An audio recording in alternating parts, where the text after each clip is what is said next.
Hello and welcome to the show. Now, when you think of box-style cameras, you may well look at Blackmagic's micro cinema camera or the studio camera, the Zcam E2C, and this week Panasonic have released what is known as a multi-purpose box camera, which can only mean it has numerous uses ranging from studio to drone.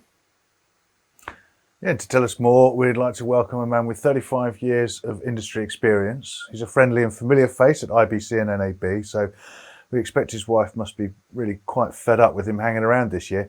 It's Richard Payne. He's the head of technology at professional video equipment distributor Holden. Welcome Hi guys. to the show, Richard. It's nice to see you, even if it's just virtually. And absolutely, always good to see you. So Richard, let's start with the basics. Is this new camera just a stripped down GH5S in a different housing? It is actually quite a lot more than that, but it does use the sensor from the GH5S. So it's very similar. It uses the same 10.2 megapixel sensor, which gives you 4K and a 4K DCI output. It's also got the same recording capabilities as the GH5S. So it's got 10-bit 60p 420 output, which is quite unusual. So to have a 10-bit 60p 4K recording from the full sensor. So it is a bit more. The main differences, though, are the connectability of it. You've got SDI out, which of course no Lumix cameras had previously, except if you have talked about the Yagi, the GH4 add-on, which was sat underneath it, which wasn't tremendously successful. But it's also got a reference in, so that shows it's aimed thoroughly at the multicam market. And by the way, I'm using one as a webcam as we speak, so I'm looking straight into it. And if you want to have a little look at what it looks like, I can just cut to my S5 view. And you can see, this is what the box camera looks like. I've got an Asden mic on top and a 12 to 35 Lumix 2.8 lens in front. So it's that connectivity which is really important. So, I mean, can you, without being too general, what sort of camera is the Lumix BGH1? Can it be pigeonholed somewhere? Yeah, it's going to be used in a large variety of situations. I think it will be used as a cinema camera on a gimbal because it's going to balance beautifully on even a lightweight gimbal. It's only about 540 grams. So cinema use on gimbal, cinema use on drones. Again, it's lightweight and compact size because it's so much thinner. Again, if I just cut to it, it's so much thinner than a standard GH5. It's smaller in every dimension, mean that it's very suitable for flying it. But for multicam and VR, it's also going to be very useful. Lumix have released alongside it, or they will release, a multicam version of their Lumix Tether software. And you'll be able to control 13 of these cameras, all from one PC with full access to it. I'm running this software on my laptop at the moment. If I cut to that, you can see I can go into the menu and I can take any menu setting, just clicking with my mouse to get into the camera menu. And so I can change, that's from the menu. And I've got this live view of it as well, where you can see the autofocus, something we can talk about later. But I've got full camera control on this control panel here. Aperture, shutter speed, white balance, just everything you'd expect. But I can do that with up to 13 other cameras as well from one PC. So if they're all on the network and network connected, either via USB 3, although it'd be difficult to do 13 that way, or Ethernet, you're able to control multiple cameras, start triggering the recording, and also pull the files from the camera straight onto the laptop to start working with very quickly. So it's very, very flexible. So Richard, with a camera which is obviously so versatile, it might be hard to answer this, but who do you think might actually use it? Who's it aimed at? I could see it being used for people like Top Gear, Grand Tour, for in-car shooting because of its compact size. It'd be very good for tight spaces. I see it as a multi-purpose tool, really. You could put it on a gimbal one day and shoot in a crowd scene when we're allowed to again. Or you can even use it, because it's a large sensor, even though it's micro four thirds, it certainly will give you the opportunity for shallow depth of field. And the 10-bit files will give you quite a cinematic look. So you could use it for short films, but be able to take it in places where a larger camera wouldn't be very convenient. Small rooms, submarines, anywhere where it's a tight space. But also, you could use it like I am here as a webcam, and using their LUMIX software, it's seen via USB 3 in Microsoft Teams and Zoom. So you get that control, you get that functionality as well. And there are 2 SD card slots, so it will record at up to 400 megabits a second onto those cards. So I see it being a multi-purpose tool. Now, if you just want a standard camera, obviously you've got a viewfinder and a rear screen to control a GH5S. And this is a similar price. So I'd much prefer a GH5S for sort of casual shooting, for sort of day-to-day use. And I use a GH5S for a lot of the videos I still do, because it's an excellent tool.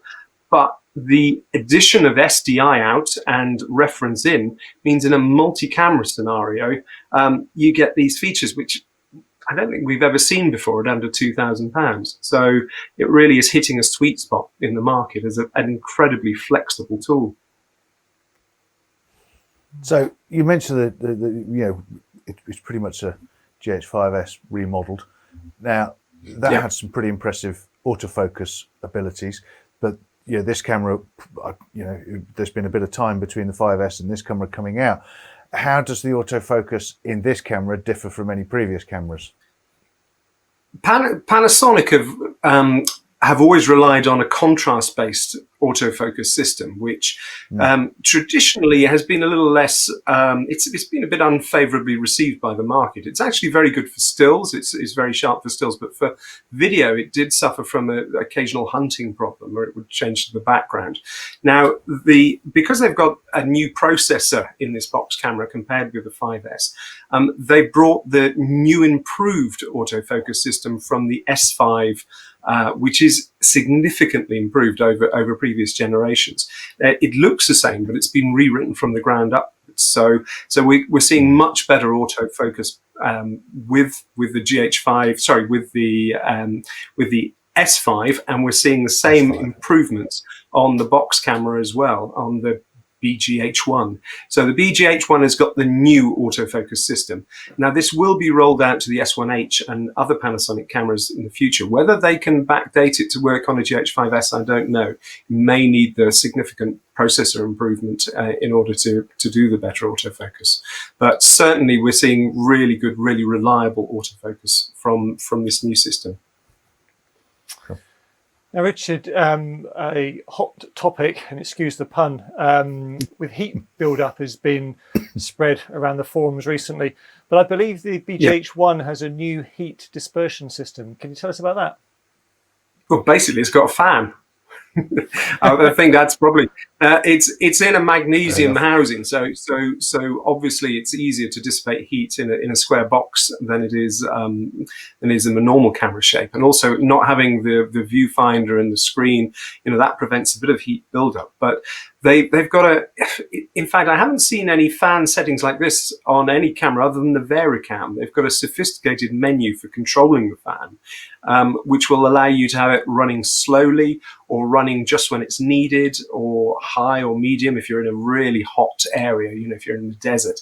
So this camera is capable of continuous recording, even in ridiculously hot situations. Something like a desert shoot in a car, this is going to cope with because of that cooling system. And basically there are 2 vents on either side. If I cut back to it, you can see them on this side here. So air is sucked in one side and blown out the other. The fan's so quiet, I've never actually heard it. And as you can see, I'm in a small office, not in a noisy office. So far, all the fans and the laptops and the other kit in here make a hell of a lot more noise than this does. I haven't heard it kick in. So I don't think cooling is going to be a problem with this camera. Now, a cool little feature I was quite interested to see is the power over Ethernet. This means obviously you only need an Ethernet cable in a studio setup or something like that. You don't need a separate power supply, and you still get the stream. Power over Ethernet on a camera like this. Yeah, I mean, again, a first for LUMIX. Power over Ethernet is very useful. You must have a power over Ethernet router or a switch in order to supply that power, and it can also take power through its USB input as well. So it's got a USB-C 3.1 connector, so you can power it from your sort of batteries that charge up your phones. So it's very flexible on powering options, and it does come in the box with a mains power supply as well. So you've got 3 ways you can power it. But the big advantage of power over Ethernet is just that one cable. Although in reality, you'll probably want to have either the SDI or the HDMI out as well. At the moment, the camera doesn't have live streaming built in. It's obviously streaming a picture, as you can see, to the app in order to see a picture in a preview, but it doesn't have RTSP streaming yet. But that is going to be coming. They've said it will be a firmware upgrade to add that to the camera, so it shouldn't be long now. Now the dog's barking because someone's just arrived. Sorry about that. It's okay. Yeah, he's all right. Let's do a cat. Shall we wait until the dog settles down and then we'll start again? Yeah, give him a minute. It's Amazon or something. My wife's here. Yeah, I just had a lawnmower delivered. Actually, it's very exciting. That sounds like the start of a joke. Well, it was on Amazon Prime Day. Amazon Prime Day, which was a couple of days ago, it sort of went unnoticed. Yeah. I got 40% off. It was ridiculous. Wow. Yeah. Anyway, is it the Mountfield battery one? No, I was going to buy the Mountfield. I was going to buy the Mountfield because I wanted a strimmer, a pruner, a trimmer, and a lawnmower that all use the same batteries. Same battery, but yeah. Mountfield are never discounted. This is a Greenworks, which is an American type of Mountfield, I think. Yeah. So it will probably be 110 volt. Yeah. Right. Okay. Well, let's carry on. So we're still thinking. Dog's quiet now. Okay. Let's go. So Richard, you don't just. Oops, sorry. Okay. Ready? So Richard, you don't just buy this camera, add a lens, and start shooting, do you? You're going to need a few accessories. Can you maybe give us an idea what those might be? Well, in reality, you can just buy the camera and a lens and start shooting. So it doesn't. It's got mounting points all the way around it. So you've got the ability to strap a multitude of things to it. But it does have a built-in microphone, and with a lens and the built-in SD card slots, you can record straight away. But that wouldn't be the reason you'd buy it. You'd be better off buying a GH5S if you're going to shoot it naked like that. It's obviously a camera that will work well for vision mixing, for live events, for VR. All these things need a multitude of accessories. You can use the XLR1, which is an XLR adapter, which works with GH5 and S5 and other Panasonic cameras. That will slot straight onto the top, onto the hot shoe, and then that will give you the ability to record much better audio through XLR rather than the 3.5 stereo mini jack. So that's an obvious thing, but it's really where gimbals, sliders, that sort of equipment that will bring this camera to life, giving you that sort of unique movements that would be harder to get with a traditional size camera. I keep coming back to it, but it's flexibility. You could use this as a webcam, like I'm doing now, or you could use it as a cinema camera on a next shoot or on a gimbal, put it on a drone, use it in car. It's a huge variety of situations you'll be able to use this. And there's even going to be an API, so the ability for clever people, cleverer than me, to write their own program instructions to control this camera from AV equipment or, a variety of boxes outside the industry. It's going to be interesting to see how people use this SDK to develop new uses for this camera that we haven't even thought of yet. After all, it is capable of 4K at 60 frames a second and also 240 frames in HD. So could be some interesting uses for the box cam. Absolutely, yeah. It seems a very interesting sort of merger of the sort of LUMIX and Pro. Very clever little thing there that Panasonic have done. So, anything else new at Holton at the moment? Yes, we've got a major new manufacturer has joined our vendors list.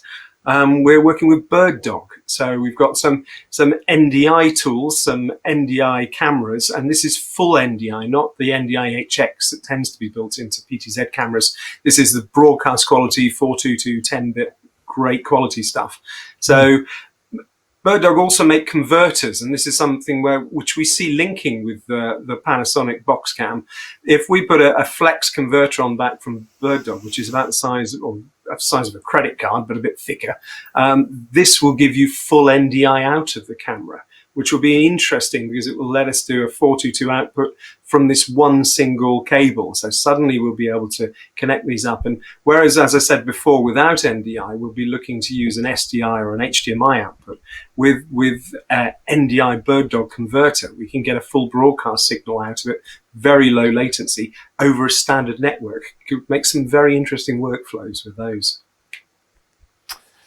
Sounds good. We've spoken to Bird Dog on the show in the past, Richard, and people can look at that video as well on the playlists. I'm sure we'll be speaking to them again. Now, before we let you go, and we ask all of our guests this, tell us something about yourself that we, most definitely, and probably even your colleagues at Holden might not know about you. Well, I've just been thinking about this today, especially as I've just found out my poor daughter's got COVID-19. Sorry to bring it down, but she's fine. But I'll just switch to this. Yes, it's really not about me, but it's about my daughter, who I'm terribly proud to say that she's got into Oxford University to study medicine. And how she's done it with parents like me, I'm not sure. But she aced her A-levels even in this difficult year, and same with GCSEs. And she's started at the Queen's College, Oxford. So that's my proud moment, and I'm probably welling up as I say this, so I won't switch back to my camera yet. 7 years at Oxford doing medicine, you're going to be a poor man for a while now. I think I'm going to be very poor. Yeah, it's 6 years, and then you work in hospitals, I believe. Wow. So, yes, I'm going to be poor for much longer. And I've also got an 11-year-old who is going to, at 18, then replace her as the main expenditure.